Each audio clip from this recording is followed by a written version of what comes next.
Harald, it's hot here, it's humid, it's a lot of people around. How do you cope with all that, being a Swiss guy in Asia? I really enjoy the fact how many people we meet in China everywhere. There's a lot of activity and it still feels very friendly. It's a very relaxed atmosphere. It never feels tense or tight. Hot, yeah, it's hot these days. I'm glad it's humid. Normally Beijing is extremely dry and I like it more than the humid south of China, but definitely I love the big city life and I enjoy it a lot. Okay, so you like it, but there must be a lot of challenges as well. What would you say is your biggest challenge in business life? In business life, it's very interesting to work with German bosses and Chinese employees. That's my usual modus operandi. I work in a consulting company where the customers usually are Germans, their employees are Chinese, and these cultural differences are challenging.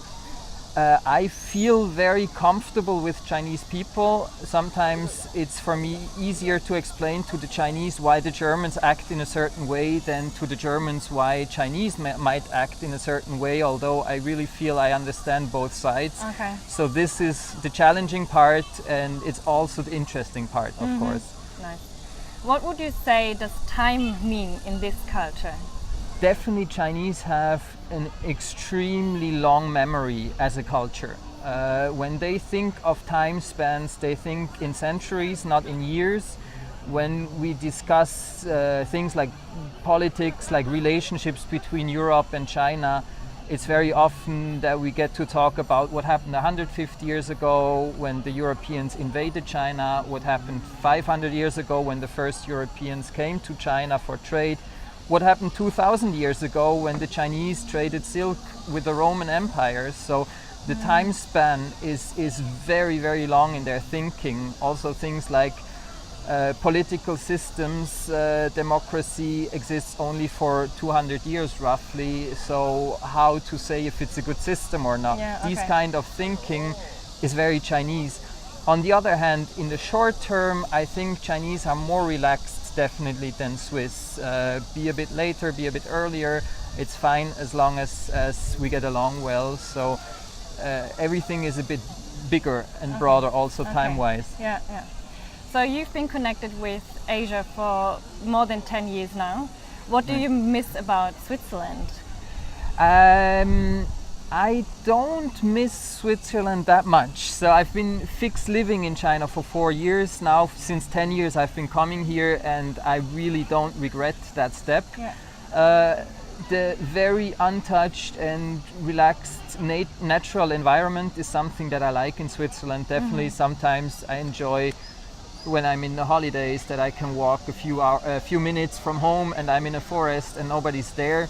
Even in the city, basically nobody's there. It's always very empty, very few people. Sometimes it's nice to have this quiet, but on the other hand, I think I'm still too young to stay in Switzerland all the time. Yeah. So I enjoy the bustling life here. Yeah. When you think back about your time at the University of St. Gallen, what makes you still smile? What are the good moments you remember?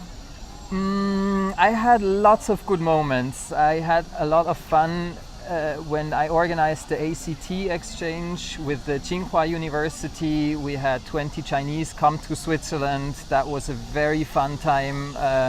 We got asked a lot of questions that we didn't expect, how the Chinese look at Switzerland.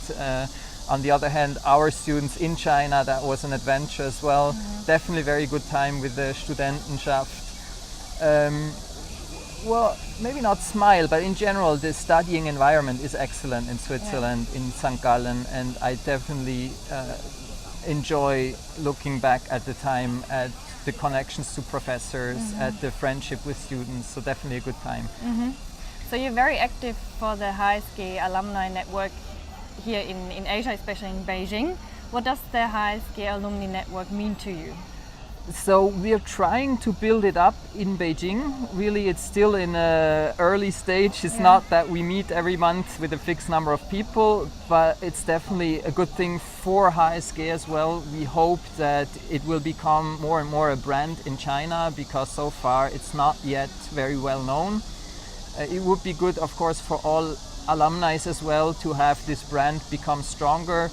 This in turn attracts better students coming to Switzerland. This in turn gives more benefits in the future for HSG brand.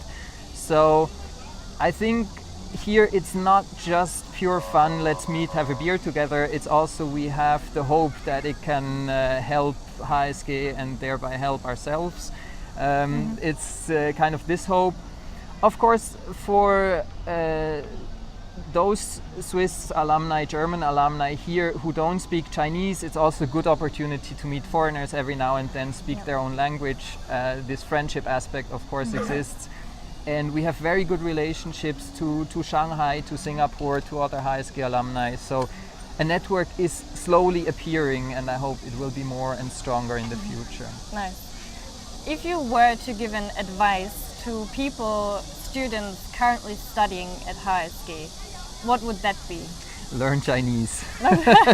Definitely China is a country that is coming, and you get so much more of this country if you understand the culture, the people, the language. And also economically, some people think, well, isn't the wave already over? No, it's definitely not. We will need so many more people who can build up the communication between German language, English language and Chinese language. Yes, many Chinese learn our language, but it's not a substitute. It's a good help that they speak our language, but learn their language, you will get much more of this country, and it's worth it, definitely. Great. So thank you so much, Harald. Let's go and have some Beijing duck. Yeah, let's go eat. Nice to meet you guys.